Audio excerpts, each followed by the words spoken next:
जी अस्सलाम वालेकुम स्टूडेंट्स। कल हमने बात की थी क्वेश्चन प्रैक्टिस की और हम बात कर रहे थे complex high-low method. Complex high-low method में हम कैसे जो है विद इन द रेंज अपनी टोटल कॉस्ट को कैलकुलेट करते हैं। आज हम जो बात करने लगे हैं वो है जी परसेंट, जो आपकी अमाउंट में अगर चेंज आ जाए। कल हमारी जो लास्ट डिस्कशन हो रही थी वो इसी वाले से हो रही थी कि कॉम्प्लेक्स हाइलो मेथड में अगर फिक्स कॉस्ट में चेंज आ जाएगा तो हम उसको कैसे एडजस्ट करेंगे if it is in dollars amount. वो कहता है क्वेश्चन नंबर 64 के अंदर the following production and total cost information relates to a single product organization for the last 3 months. आपको मंथ 1, मंथ 2, मंथ 3 का डाटा दिया हुआ था 1200, 900 और 1400 और टोटल कॉस्ट दी हुई थी 66,600 की, 58,200 की और 68,200 की। वेरिएबल कॉस्ट पर unit is constant up to the level of 2000, यानी कि 2000 यूनिट्स तक आपकी कॉस्ट वेरिएबल कॉस्ट पर यूनिट चेंज नहीं होगी। But there is a step up of 6,000 in the monthly total fixed cost occurs when production reaches 1100 units। जब हम 1100 units को क्रॉस करेंगे तो हमारी फिक्स कॉस्ट चेंज हो जाएगी $6,000 से। इसका मतलब हुआ कि 1100 से ऊपर वाली एक्टिविटीज जो हैं एज पर द इंस्ट्रक्शंस वो कौन कौन सी हैं। एक तो 1200 वाली है और एक 1400 वाली है। इसका मतलब है कि इसके अंदर भी आपका 6000 ऑलरेडी प्लस हो चुका हुआ है और इस अमाउंट में भी आपका 6000 प्लस हो चुका हुआ है क्योंकि it was greater than 1100 units. 1100 से ऊपर जो एक्टिविटीज हैं उसमें ऑलरेडी 6000 ऐड हो चुका हुआ है। What is the total cost of the month for 1000 units produced. अब वो इसी रेंज के अंदर पूछ रहा है कि आप मुझे टोटल कॉस्ट निकाल के दो 1000 यूनिट्स की। अब स्टूडेंट्स यहाँ पे अगर हम अपनी पिछली वाली डिस्कशन को कंटिन्यू करें, यानी कि पिछले जो हमने अप्रोच सीखी थी क्वेश्चन में कि अगर हमने लाइक विद लाइक बेसिस पे आपने वेरिएबल कॉस्ट निकालनी है तो क्या करेंगे। वेरिएबल कॉस्ट पर यूनिट निकालने के लिए हम करेंगे जी हाईएस्ट एक्टिविटी कॉस्ट लेंगे 68,200 माइनस करेंगे 66,600 डिवाइड कर देंगे 1400 माइनस 1200, क्योंकि ये दोनों सेम लेवल पे आपकी कॉस्ट थी। तो अगर आपकी सेम लेवल पे कॉस्ट है, लाइक विद लाइक बेसिस पे है, तो हम अपनी वेरिएबल कॉस्ट कैलकुलेट कर सकते हैं। तो क्या इसका आंसर आता था। हमने कल इसकी कैलकुलेशन की थी जी, दोबारा से देख लेते हैं इसको। 68,200 माइनस 66,600 ऊपर आता है आंसर $1,600 का। $1,600 डिवाइडेड बाय 200 तो $8 का आंसर आया था, राइट, 8 पर यूनिट। एक तो तरीका ये है वेरिएबल कॉस्ट निकालने का। दूसरा तरीका मैंने आपको कल बताया था कि हम ये भी कर सकते हैं और करके कि हम अपनी वेरिएबल कॉस्ट ऐसे निकाल सकते हैं कि 68,200 में से हम 6000 माइनस कर दें, फिर उसको हम 900 वाली कॉस्ट से कंपेयर करें, that is 58,200 and divided by 1400 minus 900। अब जब हम ये 6000 को माइनस कर रहे हैं ना, तो इसका मतलब है कि हमने अब लाइक विद लाइक बेसिस पे कैलकुलेट करनी है कॉस्ट। तो इसका आंसर भी आपका $8 पर यूनिट ही आएगा, ठीक है। अब तीसरा मेथड ये था जो मैं कल आपको समझा रहा था। तीसरा मेथड ये है कि 68,200 आप लें, इनमें 58,200 जो है ये माइनस करें, लेकिन इसके साथ साथ आप प्लस कर दें 6000 को, यानी कि 58,200 में 6000 को ऐड कर दें चूंकि पहले ऐड नहीं हुआ हुआ, और उसके बाद हम इसको डिवाइड करेंगे 1400 माइनस 900 से, तो फिर भी हमारा आंसर $8 ही आता है पर यूनिट। अब वो आपसे पूछ रहे हैं कि आप 1000 के लिए कॉस्ट एस्टिमेट करें। तो 1000 के लिए कॉस्ट, इसका मतलब है कि हम 1100 से नीचे हैं। अगर हम 1100 से नीचे हैं तो हम उठाते ही वो कॉस्ट हैं जिसके थ्रू हमें फिक्स कॉस्ट को एडजस्ट करने की जरूरत ना पड़े।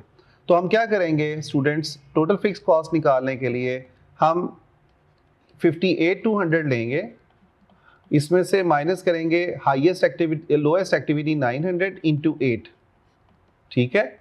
तो इसका आंसर आता है $51,000 का। टोटल फिक्स कॉस्ट 51,000 निकलेगी। अगर आप 68,200 की बेस पे निकालेंगे ना फिक्स कॉस्ट, तो इसका आंसर आएगा 57,000, चूंकि 6,000 एडजस्ट हो चुकी होगी। अब आखिरी रिक्वायरमेंट में वो कह रहा है कि 1000 के लिए आप जरा मुझे टोटल कॉस्ट निकाल के दो। सो 1000 के लिए हम equation y = a + b * x he use करेंगे। ए हमारी टोटल फिक्स कॉस्ट होती है जिसको हम 51,000 से शो करते हैं, that is 51,000 is a fix cost, total fix cost भी कहलाती है, जमा बी क्या है 8 और 1000 एक्टिविटी लेवल के लिए आपने टोटल कॉस्ट निकालनी है। तो इसका मतलब हुआ कि हमारा जो टोटल आंसर आएगा दैट विल बी $59,000। तो ये हमारा ऑप्शन है, C option is the right answer. तो हमने एक तो डॉलर में चेंज देख लिया इस क्वेश्चन से, और हमने इससे जो पिछला वाला क्वेश्चन था उसमें हमने परसेंटेज में चेंज देखा और देखा कि कैसे हम एडजस्ट करेंगे। अब हम आगे आते हैं नोट्स के ऊपर ही एक एग्जाम्पल देखते हैं। ये आपकी किताब की एग्जाम्पल है, इसको मैं पढ़ देता हूँ। वो कहता है रिक्वायर्ड, सबसे पहले हम रिक्वायरमेंट से पढ़ते हैं। वो कहता है required the estimate the cost of producing 450 units of the product LL। आप एक प्रोडक्ट है LL, उसके लिए आपने टोटल कॉस्ट एस्टिमेट करनी है 450 यूनिट्स के लिए, यानी कि आप यहाँ पे X लेंगे 450 यूनिट्स का, ठीक है। अब आपने Y की वैल्यू निकालनी कि Y क्या होगी। उसके बाद इंफॉर्मेशन क्या दे रहा है, the following information relates to the manufacture of product LL। Units दिए हुए 200, 300 और 400, और 7000 की कॉस्ट है, 8000 की है और 8600 की है। For output volumes above 350 units, वो कहता है जब आप 350 यूनिट्स को क्रॉस करेंगे, अब 350 यूनिट्स कहाँ पे आएंगे, 300 के बाद ही आएंगे ना, 350 यूनिट्स यहाँ पे कहीं पे आ रहे होंगे। वो कहता है जब आप 350 यूनिट से ऊपर जाएंगे तो वेरिएबल कॉस्ट फॉल्स बाय 10%। अब क्या हो रहा है कि आपकी वेरिएबल कॉस्ट जब आप 350 यूनिट से ऊपर एक्सीड करेंगे तो आपकी वेरिएबल कॉस्ट कितने से कम हो जाएगी, 10% से कम हो जाएगी। Note that this applies to all units not just excess above 350। वो कह रहे हैं सारे यूनिट्स पे ये एप्लीकेबल होगा। अब स्टूडेंट्स ये जो सिनेरियो है ये है चेंज इन वेरिएबल कॉस्ट है per unit in the percentage. हमने डिफरेंट सिनेरियोज देखे थे, मैंने आपको बताया था कि कॉम्प्लेक्स हायर मेथड में आपका एक सिनेरियो होगा change in the total cost, जिसको हमने ऑलरेडी डिस्कस कर लिया। अब हम बात करें change in the variable cost per unit और परसेंटेज चेंज का, ये वाला सवाल आपको इसने बना के दिया हुआ है, ठीक है। तो अब हम क्या करेंगे, वही अप्रोच यूज करेंगे कि हम सबसे पहले लाइक विद लाइक बेसिस पे वेरिएबल कॉस्ट कैलकुलेट करेंगे, और उसके बाद हम देखेंगे कि हमने 450 यूनिट्स के लिए कैसे कॉस्ट कैलकुलेट करनी है। 450 हमारी आउटसाइड ऑफ द रेंज है, इंटरपोलेशन नहीं, इंटरपोलेशन और एक्सट्रापोलेशन हमने कल बात की थी, तो ये एक्स्ट्रापोलेट करेंगे हम यहाँ पे, ठीक है। तो इसको कैसे सॉल्व करना है हमने, इसके लिए ये पकड़ लेना, इसके लिए हमने क्या करना है, सबसे पहले तो स्टूडेंट्स हमारे पास विद इन द रेंज यानी कि 200, और हम ये वाली एक्टिविटीज़ और ये वाली कॉस्ट उठाएंगे क्योंकि लाइक विद लाइक बेसिस पे है। तो पहला स्टेप हम ये करेंगे कि वेरिएबल कॉस्ट पर यूनिट निकालेंगे by taking the highest cost of 8000 and the lowest cost of 7000, because ये दोनों कॉस्ट पार पे हैं। अगर हम 400 की बात करें ना तो 400 के अंदर वेरिएबल कॉस्ट 10% से ऑलरेडी डिक्रीज हो चुकी हुई है। अभी हम देख रहे हैं कि कॉस्ट डिक्रीज करने से पहले वाली क्या कॉस्ट वेरिएबल कॉस्ट निकलती है। तो हम यहाँ पे लेंगे 8000 highest cost minus lowest cost 7000 divided by 300 minus 200, तो हमारे पास आंसर क्या आता है, 1000/100 $10 का। अब इसी की बेस पे हम दूसरा स्टेप करते हैं, टोटल फिक्स कॉस्ट निकाल लें। टोटल फिक्स कॉस्ट कैसे निकालेंगे, 8000 माइनस 300 इंटू 10। सो हमारे पास जो फिक्स कॉस्ट निकलती है वो कितनी निकलती है, $5000 की। Got it. अब एग्जामिनर ये कह रहा है कि मुझे 450 यूनिट्स की निकाल के दो। अब 450 यूनिट्स पे आपकी जो वेरिएबल कॉस्ट होगी ना उसको हमें डिक्रीज करना पड़ेगा 10% से। सो हम कैसे इसको डिक्रीज करेंगे, इधर देखिएगा कि पहले हमारी वेरिएबल कॉस्ट 10 निकली थी, इसका सबसे पहले हम 10% लेंगे, वो बनता है $1। 10 का 10% $1 बनता है। वो जो $1 है इसकी वजह से आपकी अब वेरिएबल कॉस्ट कम हो जाएगी। 10 में से 1 माइनस करेंगे तो कितना आता है आंसर, $9। चूंकि 10% का डिक्रीज आ रहा है, जब किसी कॉस्ट में डिक्रीज आएगा तो ओरिजिनल कॉस्ट में से वो जो डिक्रीज है वो माइनस करके आपका जो आंसर आएगा वो $9 पे निकलेगा। इसका मतलब है कि नई वेरिएबल कॉस्ट आपकी ये होगी जो हमने यूज करनी है 450 यूनिट्स के लिए, राइट जी। ये क्यों हमने डिक्रीज किया? क्योंकि एज पर द क्वेश्चन वो कह रहा है कि आप जब अपनी एक्टिविटीज अगर जब आप 350 से ऊपर जाएंगे तो आपकी वेरिएबल कॉस्ट पर यूनिट 10% से डिक्रीज कर जाएगी, और हमारी रिक्वायरमेंट क्या थी? हमने 450 यूनिट्स के लिए टोटल कॉस्ट निकालनी है। तो इसका मतलब है कि हमें अपनी रिवाइज्ड वेरिएबल कॉस्ट चाहिए थी जो कि हमने लेनी है $9 के हिसाब से। अब हम अपनी इक्वेशन यूज करेंगे y equal to a plus B into x. A कितना है? Fix cost 5000। हम यहाँ पे अज्यूम करें कि हमारी फिक्स कॉस्ट में कोई चेंज नहीं आ रहा। प्लस बी कितना है? हमारे पास 9 जो हमने रिवाइज निकाला मल्टीप्लाई बाय 450। तो हमारे पास आंसर क्या बनेगा? जरा कैलकुलेट करते हैं। 450 into 9 plus 5000, so it is $9050। हमारा ये आंसर बनेगा जब हम अपनी टोटल कॉस्ट कैलकुलेट करेंगे when there is a change in the variable cost। तो हमने ये वाला जो सिनेरियो है तीसरा, ये हमने डिस्कस किया when there is a change in the variable cost in percentage। अच्छा, अगर आपको वेरिएबल कॉस्ट में चेंज डॉलर्स में दिया होगा तो अगर आपको याद हो तो हमने वही जो अप्रोच है उसी को फॉलो करना है जो मैंने आपको फिक्स कॉस्ट के लिए अप्रोच सिखाई थी, तो आपका आंसर निकल आएगा। इसके साथ साथ आपके पास कुछ बुक की एग्जाम्पल है, कैप्लन की बुक है, उसके अंदर आपको एक एग्जाम्पल दी हुई जिसमें चेंज दोनों में आ रहा है। वो परसेंटेज चेंज की बात करें कि दोनों में चेंज आ रहा है at a time, variable cost में भी चेंज आ रहा है पर यूनिट में और फिक्स कॉस्ट में भी चेंज आ रहा है। तो आप इस एग्जाम्पल को खुद से ट्राई कर सकते हैं।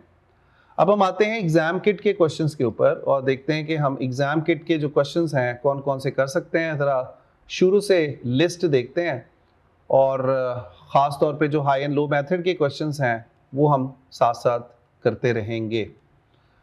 तो ये जो क्वेश्चंस हैं हमारे पास हाई लो मेथड के आपको नज़र भी आएंगे, आप इसको साथ साथ ट्राई कर सकते हैं।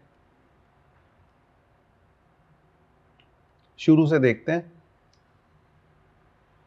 कि हाई लो मेथड के कौन कौन से क्वेश्चंस हैं। कॉस्ट क्लासिफिकेशन का चैप्टर जो है 36 क्वेश्चन से स्टार्ट हो रहा है जी। ये वाला क्वेश्चन मैंने आपको पहले करवा दिया हुआ है क्लास के अंदर, जो डायग्राम वाले और वो जो आपके चार्ट्स और ग्राफ्स वाले थे। ये क्वेश्चन जो है हमने 10,000 यूनिट्स वाला जो है 10% के हिसाब से, ये वाला क्वेश्चन जो है हमने ये किताब से भी देखा था, इसको भी आप ट्राई कर सकते हैं। उसके बाद क्वेश्चन नंबर जो है आपका यहाँ पे हाई लो मेथड का अगर हम देखें तो कौन सा बनता है एग्जाम किट के अंदर, ये वाला क्वेश्चन, क्वेश्चन नंबर 53। ये बहुत सिंपल मेथड है, सिंपल हाई लो मेथड है। इसके अंदर वो कह रहा है the following data relate to the 2 output levels of the department. 2 output levels हैं। मशीन आवर्स, अब आपको यहाँ पे एक्टिविटी दी हुई है मशीन आवर्स की बेसिस पे। एक्टिविटी लेवल किस पे दिया हुआ है? मशीन आवर्स पे। हम काम किससे ले रहे हैं? मशीनों से। कितने घंटे मशीनें चलाते हैं? 17,000 और 18,500। ये सिर्फ 2 एक्टिविटी लेवल्स ही आपको दिए हुए हैं। ओवरहेड्स, इनडायरेक्ट कॉस्ट दी हुई है 246,500 और 251,750। इसका मतलब ये हुआ कि ये जो ओवरहेड्स हैं इसके अंदर 2 तरह के ओवरहेड्स हैं, फिक्स्ड ओवरहेड्स भी हैं और वेरिएबल ओवरहेड्स भी हैं। यानी कि फिक्स्ड कॉस्ट और वेरिएबल कॉस्ट दोनों ही हैं इन ओवरहेड्स के अंदर। 246,500 and 251,750। What is the amount of the fixed overheads? आपकी कितनी अमाउंट है फिक्स्ड ओवरहेड्स की? तो स्टूडेंट सबसे पहला काम आपको याद होगा वो select the highest activity and the lowest activity. तो यहाँ पे हाईएस्ट मशीन आवर्स कौन से हैं? 18,500 के, और लोएस्ट कौन से हैं? 17,000 के। इसके सामने जो कॉस्ट दी हुई है इसको हम हाईएस्ट कॉस्ट बोलेंगे और इसको लोएस्ट कॉस्ट बोलेंगे। अब हमने तीसरा स्टेप क्या करना होता है? वेरिएबल कॉस्ट पर यूनिट निकालनी होती है। अब इस केस में हम वेरिएबल कॉस्ट का वर्ड यूज नहीं करेंगे, यहाँ पे हम देंगे नाम इसको variable overhead cost per machine our, चूंकि हम मशीन आवर्स की बेस पे निकाल रहे हैं। ये वेरिएबल ओवरहेड्स पर मशीन आवर। समझ आ रही है बात कि नहीं? चूंकि एक्टिविटी किस बेसिस पे दी हुई है? मशीन आवर्स पे। तो हाईएस्ट कॉस्ट कितनी थी? 215,750 माइनस 246,500 डिवाइडेड बाय 18,500 माइनस 17,000। ये सिंपल हाइलो मेथड का सवाल उसने पूछा है, तो हम यहाँ पे कैलकुलेशन करके देखते हैं कि कितना आता है आंसर जी। सो 251,750 माइनस 246,500, तो ये आता है $5250 डिवाइडेड बाय 1500। तो आंसर आएगा हमारे पास $3.5 का। ये $3.5 पर मशीन आवर, ये हमारा वेरिएबल रेट निकलेगा। अब हम इसमें टोटल फिक्स्ड ओवरहेड्स निकालने हैं आपने। टोटल फिक्स्ड ओवरहेड्स हम कैसे निकालेंगे? Highest cost 251,750 minus variable rate 3.5 into activity level of 18,500। तो जब हमने 18,500 से इसको मल्टीप्लाई करके माइनस किया, 3.5 इंटू 18,500 माइनस किया 251,750 को, तो हमारे पास जो आंसर आएगा वो आएगा 187,000 का, $187,000 का। तो यहाँ पे हमने 187,000 ही लिखना है, ठीक है। इसको बोलते हैं नंबर एंट्री क्वेश्चंस, यानी कि ये number entry type of question है। इसके अंदर हमने फिगर को कैलकुलेट किया और जस्ट इंसर्ट कर दिया। उसके बाद स्टूडेंट्स हम चलते हैं जी और क्वेश्चन की तरफ देखते हैं। ये बहुत अच्छा सवाल है, ये क्वेश्चन नंबर 55 है। इसके अंदर आपको थोड़ा सा घुमा के उसने पूछा हुआ है। रिक्वायरमेंट को अगर आप पढ़ें तो वो कहता है which two types of cost would be classified as being semi variable. वो कहता है इस लिस्ट में T1, T2, T3, T4 के अंदर ये बताओ कि कौन सी कॉस्ट सेमी वेरिएबल है। तो स्टूडेंट सेमी वेरिएबल कॉस्ट जो है ऐसी कॉस्ट होती है जिसके अंदर फिक्स कॉस्ट भी होती है और वेरिएबल कॉस्ट भी होती है। दोनों कॉस्ट जहां पे मौजूद होंगी तो उसको हम क्या नाम देंगे? सेमी वेरिएबल का। अगर एक भी ना होगी, फॉर एग्जाम्पल अगर इस कॉस्ट में सिर्फ वेरिएबल है तो वो वेरिएबल कॉस्ट कहलाएगी, फिक्स्ड है तो वो फिक्स कहलाएगी, अगर दोनों हैं तो वो सेमी वेरिएबल कहलाएंगी। अब हमने यहाँ पे इस क्वेश्चन में जो डाटा आपको दिया हुआ है उसको अगर आप पढ़ें, वो कहता है manufacturing company has 4 types of cost identifies as T1, T2, T3 and T4। 4 आपको कॉस्ट दी हुई है, T1, T2, T3, T4। Total cost for each type at 2 different production levels is. वो कहता है कि 2 डिफरेंट प्रोडक्शन लेवल्स के ऊपर आपको कॉस्ट की अमाउंट दी हुई है। अब अगर आप गौर से देखें इस टेबल के अंदर आपको टोटल कॉस्ट फॉर 125 यूनिट्स दी हुई है। एक एक्टिविटी लेवल 125 का है and total cost of 180 units, और दूसरा एक्टिविटी लेवल कौन सा है? 180 का। क्या हम इन दोनों एक्टिविटीज को अगर कंपेयर करें तो ये हाईएस्ट एक्टिविटी नहीं है, ये हाईएस्ट है और ये लोएस्ट है। अब T1 की जो कॉस्ट है, टाइप ऑफ कॉस्ट है ना, ये T1, T2, T3, T4, ये तो डिफरेंट टाइप्स हैं उसकी। तो T1 की जो कॉस्ट है ना 125 के लिए वो है $1,000 की, और 180 यूनिट्स के लिए है 1260 की। इसी एक्टिविटी पे T2 की कॉस्ट कितनी हो जाती है? 1750, और इस एक्टिविटी पे हमारी कॉस्ट कितनी होगी? 2520। 125 के लिए T3 की कॉस्ट 2475 है और इसके लिए 2826 है। 125 के लिए T4 की कॉस्ट कितनी होगी? 3225, एंड 180 यूनिट्स के लिए 4644 की कॉस्ट है। अब स्टूडेंट्स हमने क्या करना है, यहां पे हमने 4 दफा हाइलो मेथड अप्लाई करना है, यानी कि चारों कॉस्ट के ऊपर हाइलो मेथड अप्लाई करेंगे 1 बाय 1।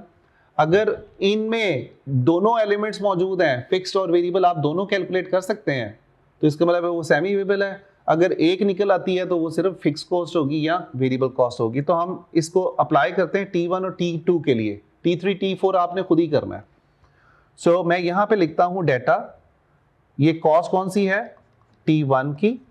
T1 की कॉस्ट के लिए हम यहां पे T1 की जो कॉस्ट है, इसको मैं यहां पे ऐसे लिखता हूं, कि हमारे पास एक्टिविटी है और हमारे पास कॉस्ट है। एक्टिविटी कौन कौन सी है? दो ही एक्टिविटी लेवल्स हैं, एक 180 है और एक 125 है। अच्छा, कॉस्ट कितनी है 180 पे? 12 कितनी कॉस्ट है? 1260 यहां पे लिखी, और 125 पे क्या कॉस्ट है? 1000। अब हम हाइलो मेथड अप्लाई करते हैं सिर्फ T1 के लिए और देखते हैं क्या होता है। सबसे पहले तो हम वेरिएबल कॉस्ट पर यूनिट निकालेंगे। वेरिएबल कॉस्ट पर यूनिट कैसे निकलेगी? High cost 1260 minus 1000 divided by 180 minus 125। तो हमारे पास वेरिएबल कॉस्ट पर यूनिट निकल आएगी। इसको हम कैलकुलेट कर लेते हैं जी।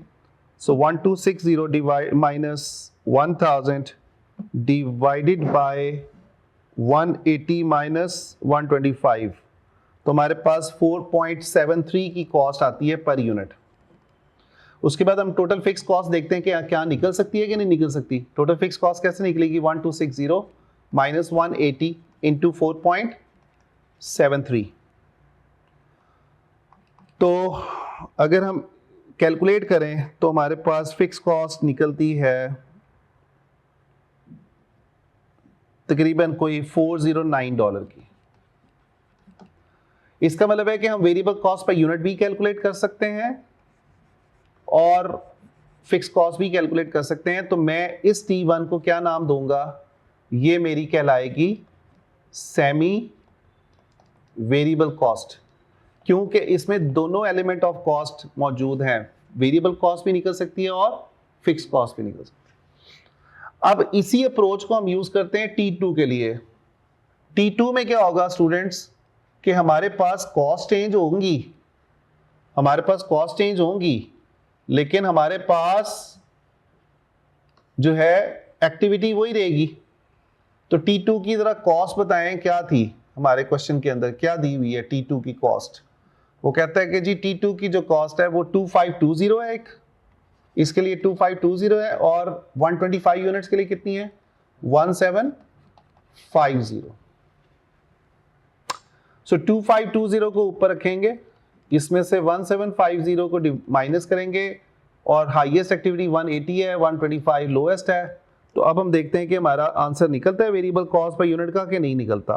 तो 2520 माइनस 1750 डिवाइडेड बाय 180 माइनस 125, तो हमारे पास जो आंसर आता है वो $14 का निकलता है, $14 पर यूनिट का। अब हम देखते हैं कि क्या हम फिक्स कॉस्ट निकाल सकते हैं। तो हम 2520 हाईएस्ट कॉस्ट में से हाईएस्ट एक्टिविटी 180 इंटू 40 करते हैं। अब देखते हैं कि आंसर हमारे पास क्या आता है। तो आंसर स्टूडेंट हमारा आता है 0। फिक्स कॉस्ट 0 आ रही है। इसका मतलब है कि इस क्वेश्चन में कोई भी फिक्स कॉस्ट मौजूद नहीं है। हमारे पास सिर्फ और सिर्फ वेरिएबल कॉस्ट निकल देगी। ये सारी कॉस्ट हमारी वेरिएबल है, यानी कि 2520 भी वेरिएबल है और 1750 भी वेरिएबल है। नोट किया? अगर आप 180 को मल्टीप्लाई करेंगे ना 14 से तो आंसर यही निकलेगा। अगर आप 125 को 14 से मल्टीप्लाई करेंगे तो आंसर 1750 ही निकलेगा। इसका मतलब है कि आंसर हमारे पास ये जो T2 है, it is not the semi variable cost. It is not semi variable cost because there is no fix element in the cost. यही काम हमने T3 के लिए भी करना है और यही काम हमने T4 के लिए भी करना है। ओके, तो आपने ये देखना है इसका राइट आंसर जो बाय द वे बनेगा ना, T1 और T3 का ही बनेगा कि ये दो कॉस्ट सेमी वेरिएबल है, बाकी सेमी वेरिएबल नहीं है। आफ्टर दैट स्टूडेंट्स, हमारे पास ये वाला जो क्वेश्चन है, क्वेश्चन नंबर 57, ये भी सिंपल हाइलो मेथड का है। इसके बाद इसके अंदर वो पूछा है what is the estimate of the overhead cost if 16,200 square meters are to be cleaned. Square meters यानी कि ये मेजर करने के लिए यूज की जाती है बेस। ये एक्टिविटी आपकी एरिया को मेजर करने के लिए यूज की जाती है। जैसे कि ये क्लासरूम है, इसका जो मेजरमेंट है वो स्क्वायर फीट के हिसाब से होगी। ठीक है, कि ये पूरा एरिया इसका स्क्वायर फीट के हिसाब से कितना बनता है। तो यहां पे स्क्वायर मीटर्स दिए हुए हैं, कि आपने टोटल कॉस्ट एस्टिमेट करनी है 16,200 के लिए, यानी कि टोटल कॉस्ट का मतलब है कि y की इक्वेशन यूज करेंगे, y equal to a plus B into X. आपने y वैल्यू निकालनी है किसके लिए, अगर आप x 16,200 रखते हैं। तो क्वेश्चन में कह रहा है the following data relate to the overhead expenditures of the contract cleaners at 2 activity level. Contract cleaners कौन से होते हैं, जो आप हायर करते हैं एक कॉन्ट्रैक्ट के ऊपर, for 2 different level of activities. Square meters cleaned, आप कितने स्क्वायर मीटर्स क्लीन कर रहे हैं, 12,750 और 15,100। सिर्फ स्टूडेंट 2 ही एक्टिविटीज दी हुई हैं, एक हाईएस्ट है और एक लोएस्ट है, और एक्टिविटी किस फॉर्म में दी हुई है, स्क्वायर मीटर्स क्लीन के हिसाब से दी हुई है। इसके साथ साथ ओवरहेड्स दिए हुए हैं, ये ओवरहेड्स आपको टोटल में दिए हुए हैं, ये टोटल ओवरहेड्स हैं। इसका मतलब है कि इसमें दोनों ही ओवरहेड शामिल हैं, फिक्स भी शामिल है और वेरिएबल भी है, हमने इसको सेपरेट करना है। तो हम वही स्टेप करेंगे, सबसे पहले वेरिएबल कॉस्ट पर यूनिट या वेरिएबल रेट निकालेंगे पर स्क्वायर मीटर्स। तो हाईएस्ट कॉस्ट कौन सी लेंगे, 83,585 माइनस लो कॉस्ट कौन सी लेंगे, 73,950, डिवाइड कर देंगे 15,100 माइनस 12,750। उसके बाद हमने वेरिएबल कॉस्ट पर यूनिट निकालनी है। उसके बाद हम टोटल फिक्स्ड ओवरहेड्स निकालेंगे। टोटल फिक्स्ड ओवरहेड्स कैसे निकालेंगे, हाईएस्ट कॉस्ट में से हम हाईएस्ट एक्टिविटी 15,100 मल्टीप्लाई बाय ये जो भी आंसर हमारे पास आएगा हम उसको इधर पुट इन करेंगे, और उसके बाद हम अपनी फिक्स कॉस्ट निकालेंगे और फिर हम अपनी टोटल कॉस्ट एस्टिमेट करेंगे 16,200 के लिए। ठीक है, तो ये उसी तरह का सवाल था जो हमने पीछे सॉल्व किया है। इसके बाद स्टूडेंट्स ये भी क्वेश्चन नंबर 59, ये भी सिंपल हाई लो मेथड का, लेकिन सिर्फ हमने वेरिएबल कॉस्ट पर यूनिट निकालनी है इसके अंदर। वेरिएबल कॉस्ट पर यूनिट का फॉर्मूला मैंने भी आपको बताया कि highest cost and highest activity, और lowest cost lowest activity select करेंगे, तो उसके बाद हम वेरिएबल कॉस्ट पर यूनिट का फॉर्मूला लगाएंगे। इस केस में हमारे पास हाईएस्ट एक्टिविटी कौन सी है, 10,000, और इसके सामने जो भी कॉस्ट दी होगी वो हमारी हाईएस्ट कॉस्ट कहलाएगी, और लोएस्ट एक्टिविटी कौन सी है, 5,000, और इसके सामने जो भी कॉस्ट होगी वो लोएस्ट कॉस्ट कहलाएगी। अब हम वेरिएबल कॉस्ट पर यूनिट का फॉर्मूला क्या लिखेंगे, ऊपर रखेंगे कॉस्ट को $4,00,000 माइनस $2,50,000 डिवाइडेड बाय 10,000 माइनस 5,000। ठीक है, तो इसका जो आंसर आएगा वो $30 आएगा। ऊपर आपका आंसर आ रहा है $1,50,000 डिवाइडेड बाय $5,000। तो अगर आप इसको कैंसिल करते हैं, ये 5 3s are 530, so $30 per unit जो है आपकी वेरिएबल कॉस्ट पर यूनिट निकलेगी। इसके बाद स्टूडेंट्स ये वाला क्वेश्चन जो है आपने यहाँ पे आपको वो अब टेबल की फॉर्म में हाई लो मेथड नहीं दे रहा, यहाँ पे सिंपली आपको स्टेटमेंट की फॉर्म में हाईएस्ट कॉस्ट भी बता रहा है और लोएस्ट कॉस्ट भी बता रहा है। आपने इसकी वेरिएबल कॉस्ट पे यूनिट निकालनी है, आसान सा सवाल है। उसके बाद आपके ग्राफ्स और चार्ट्स, और ये क्वेश्चन नंबर 64 हमने ऑलरेडी सॉल्व कर लिया है, और इसके बाद क्वेश्चन नंबर 65 हमने पहले ही सॉल्व कर लिया था। मैं आपसे ये गुजारिश करूंगा कि आप इसको मंडे तक जो भी हमने डिस्कस किया है आप इसको प्लीज़ किताब से अच्छे तरीके से पढ़िएगा, और जो क्वेश्चन मैंने आपको करवाए हैं इसको आपने दोबारा से सॉल्व करने हैं, और इसके अलावा अगर आप कोई और क्वेश्चन भी सॉल्व कर सकते हैं तो आप उसको ज़रूर सॉल्व कीजिएगा। अब हम आते हैं अपने नोट्स के ऊपर, और हम बात करते हैं कुछ टर्मिनोलॉजीज़ की, कुछ टॉपिक्स की और कुछ अजम्पशंस की। थ्योरेटिकल एरियाज़ को बाय द वे डिस्कस करेंगे। सबसे पहली बात हम करें हैं अजम्पशंस की। हाई लो मेथड की अजम्पशंस क्या हैं। यूजुअली जो अजम्पशंस होती हैं, यानी कि हम किसी चीज़ को जब कैलकुलेट करते हैं तो हम एक एज्यूम करके चलते हैं कि ये हो रहा होगा, तो उसकी बेस पे हमने ये आंसर निकाला है। और यूजुअली स्टूडेंट्स ये जो अजम्पशंस होती हैं यही कई दफ़ा आपकी कैलकुलेशंस की लिमिटेशंस भी बन जाती हैं, यानी कि इसकी ये प्रॉब्लम्स भी बन जाती हैं। अगर आपकी अजम्पशन ख़राब हो जाएगी तो आपकी कैलकुलेशन भी ख़राब होगी। पहली अजम्पशन हम ये कहते हैं कि there is assumes linear behavior within the relevant range, यानी कि आपका एक लीनियर रिलेशनशिप एग्जिस्ट करता है। अगर आपकी एक्टिविटी चेंज होती है तो आपकी कॉस्ट भी चेंज होगी, राइट? तो हमारा सबसे पहला अजम्पशन ये होती है कि हमने एक्टिविटी को चेंज किया तो ओवरऑल टोटल कॉस्ट भी चेंज होगी। दूसरे नंबर पे sensitive to the outliers, high low uses only 2 points. ये एक इसकी assumptions हैं। देखिए हम सिर्फ और सिर्फ हाईएस्ट उठाते हैं और लोएस्ट उठाते हैं, उसके दरमियान वाली कोई फिगर को उठाते नहीं हैं। तो ये सिर्फ हम आउटसाइडर्स देख रहे होते हैं, आउटलायर्स यानी कि एक्सट्रीम्स देख रहे होते हैं कि हाईएस्ट और लोएस्ट, ये सिर्फ दो एक्सट्रीम्स हैं जो हमें हाई लो मेथड को सॉल्व करने में हेल्प करेंगी। उसके बाद स्टेप फिक्स कॉस्ट और changing variable cost rates reduces accuracy. देखें जब हमारे पास हाई लो मेथड में कॉम्प्लेक्सिटी आती है, जब वेरिएबल कॉस्ट चेंज हो जाएगी या फिक्स कॉस्ट चेंज हो जाएगी, तो उससे क्या होगा, हमारा आंसर एक्यूरेट कई दफा नहीं बनेगा, हमें लॉजिकल अप्रोच से चलना पड़ेगा। हाई लो मेथड के कुछ फायदे हैं। सबसे पहला फायदा ये है, it is easy to use and easy to understand. यानी कि स्टूडेंट ये लेमैन भी जान सकता है, एक आम बंदा भी जान सकता है कि हाई लो मेथड को कैसे अप्लाई करना है, उसके स्टेप्स क्या होंगे। और इसके अंदर हम सिर्फ दो ही एक्टिविटीज को चूज करते हैं। प्रॉब्लम्स क्या है कि हम सिर्फ दो एक्टिविटीज को चूज करते हैं, जो कि बाकी डाटा को हम एलिमिनेट करते हैं। एक प्रॉब्लम है, ऊपर हम डिस्कस करके आए हैं। उसके बाद हम सिर्फ डाटा जो हमारा यूज होगा वो हिस्टोरिकल डाटा यूज हो रहा है। हिस्टोरिकल का मतलब है माजी का। हम अपना माजी का डाटा यूज करते हुए उसको सेपरेट करते हैं और फिर हम फोरकास्टिंग करते हैं फ्यूचर के लिए।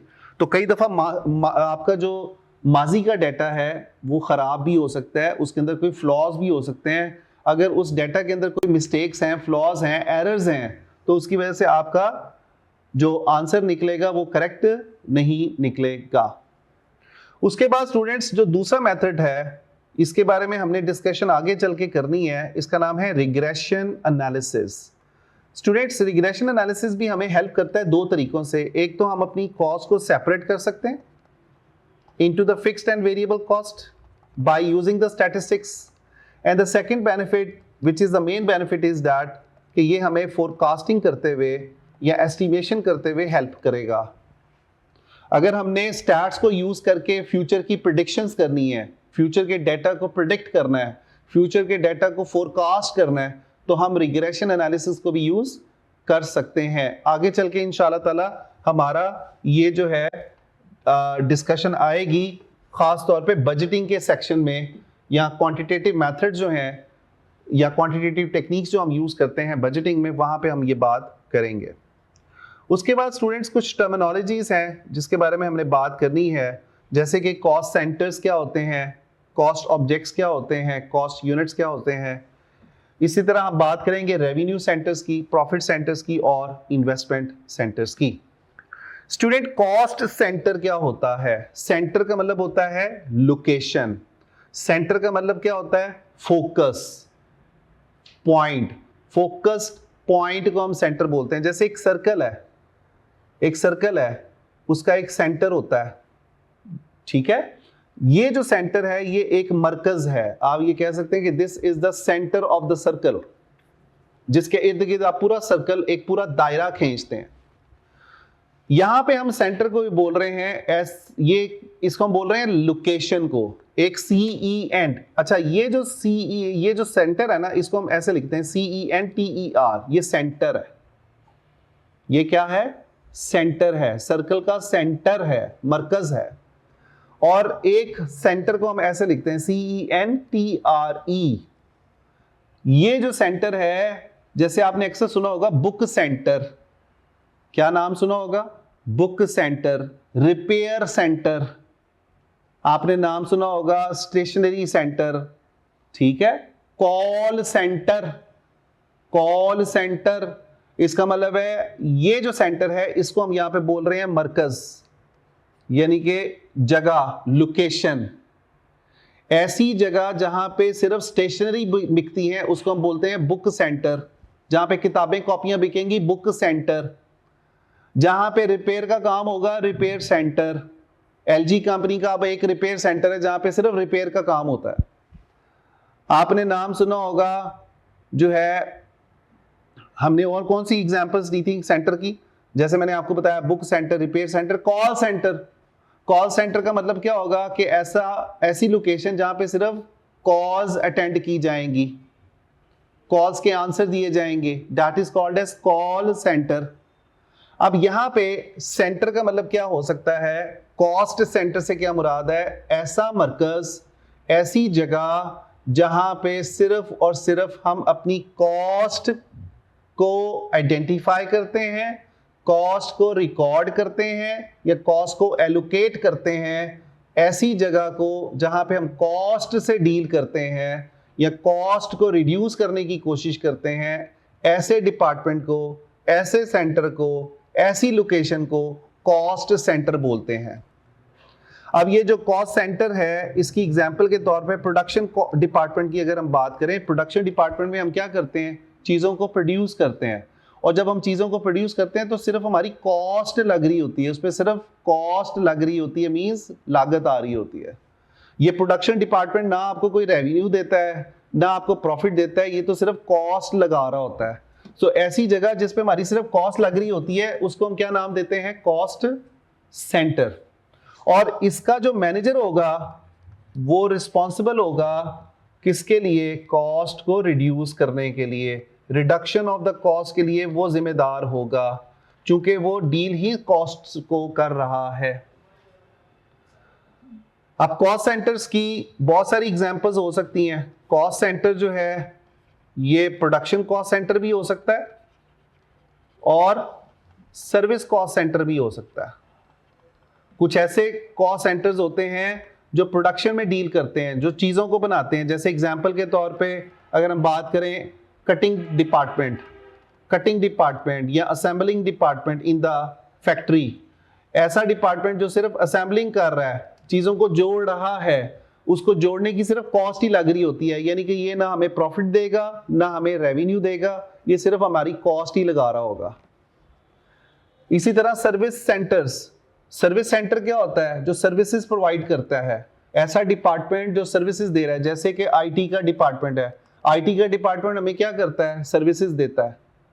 इसी तरह पेरोल का डिपार्टमेंट है जो सैलरीज वगैरह कैलकुलेट करता है आप लोगों के लिए, तो सैलरीज कैलकुलेट करने की कॉस्ट लग रही होती है, वहां पे हमने स्टाफ रखा होगा, तो ऐसे डिपार्टमेंट को हम कॉस्ट सेंटर बोलते हैं।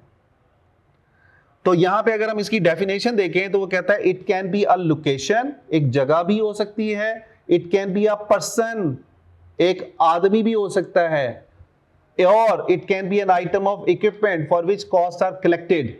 ऐसी चीजें, ऐसी जगह, ऐसा इंसान, ऐसा पर्सन जिस पे हमारी सिर्फ कॉस्ट ही लग रही है, उसको हम बोलते हैं कॉस्ट सेंटर। फॉर एग्जाम्पल एक एम्प्लॉई है, एक एम्प्लॉय कुछ नहीं करता, वो सारा दिन वेला बैठा रहता है, कोई काम नहीं करता। अब कंपनी उसको हर महीने सैलरी दे रही है, तो अब कंपनी के लिए तो वो बंदा प्रॉफिटेबल है ही नहीं, उसको रखना, उसको सिर्फ सैलरियां दिए जा रहे हैं, तो वो मेरे लिए एक किस्म का बर्डन होगा, और मैं उसको क्या बोलूंगा? कॉस्ट सेंटर, कि यार इस बंदे को रखने की मुझे सिर्फ कॉस्ट बियर करनी पड़ती है। दूसरा जो इसकी टाइप है सेंटर्स की, वो कहलाता है रेवेन्यू सेंटर। रेवेन्यू सेंटर ऐसा मरकज होता है, ऐसी जगह होती है, ऐसा डिपार्टमेंट होता है जो आपके बिजनेस को रेवेन्यू ला के देता है, इनकम ला के देता है। एग्जाम्पल के तौर पे आपका सेल्स और मार्केटिंग का जो डिपार्टमेंट होता है, सेल्स एंड मार्केटिंग, ये क्या करते हैं लोग? सेल्स और मार्केटिंग वाले ये आपके लिए, बिजनेस के लिए इनकम कमाते हैं, रेवेन्यू जनरेट करते हैं, ये आपकी चीजों को बेचते हैं कस्टमर्स को। तो ऐसा डिपार्टमेंट, ऐसी जगह जहां पे आपको रेवेन्यू मिलता है और आप रेवेन्यू कैलकुलेट करते हैं, इस सेंटर को हम बोलते हैं रेवेन्यू सेंटर।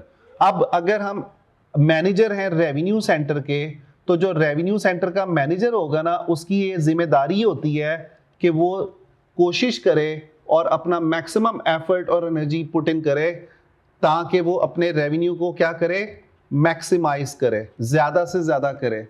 तो ये सेल्स और मार्केटिंग का जो टास्क होता है ना, वो ये होता है कि आपने अपने रेवेन्यू को ज्यादा से ज्यादा बढ़ाना होता है। लेकिन अगर हम कॉस्ट सेंटर की बात करें तो हमारी जिम्मेदारी कॉस्ट को रिड्यूस करना होती है।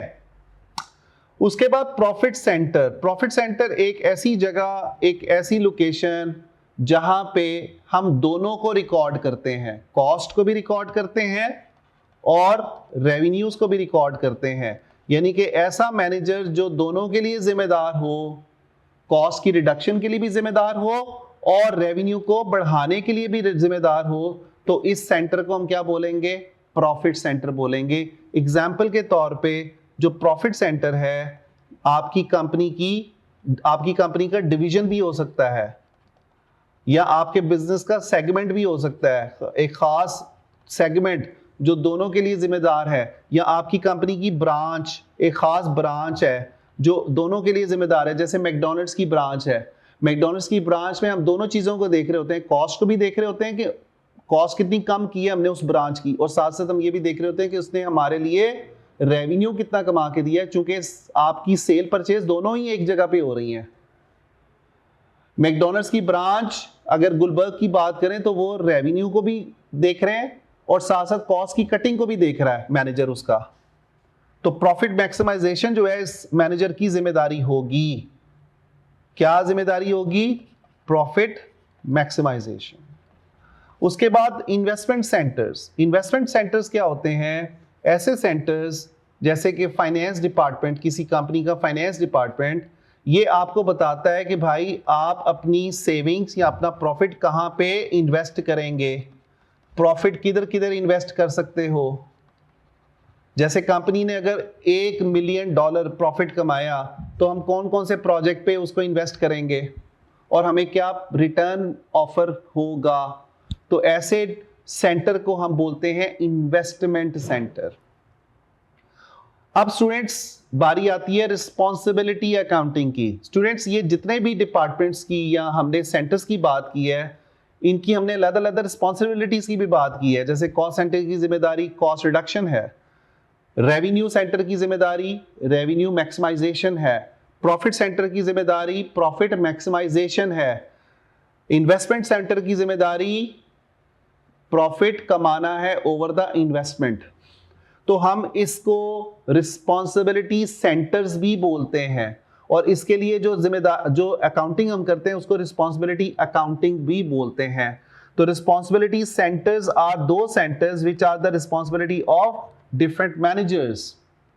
हर सेंटर जो अपनी अपनी जिम्मेदारी अदा कर रहा है, तो हम इसको एट ए टाइम ये भी कहेंगे कि ये कॉस्ट सेंटर भी है, ये मेरा रिस्पॉन्सिबिलिटी सेंटर भी है, ये मेरा इन्वेस्टमेंट सेंटर है, तो साथ रिस्पॉन्सिबिलिटी सेंटर भी है। तो ऐसे सेंटर को हम रिस्पॉन्सिबिलिटी सेंटर। इंशाल्लाह अगली क्लास में स्टूडेंट्स हम इस टॉपिक को कंप्लीट करेंगे। हम बात करेंगे कॉस्ट ऑब्जेक्ट की, कॉस्ट यूनिट की, और हम बात करेंगे कंपोजिट कॉस्ट यूनिट की, और साथ साथ हम बात करेंगे कॉस्ट कार्ड क्या होता है और कॉस्ट कोडिंग क्या होती है। ठीक है, थैंक यू वेरी मच। आपका मंडे को इंशाल्लाह जो है वो एक टेस्ट होगा। जितना हमने पढ़ा है उस सब का आपका टेस्ट मंडे को इंशाल्लाह लिया जाएगा। Thank you.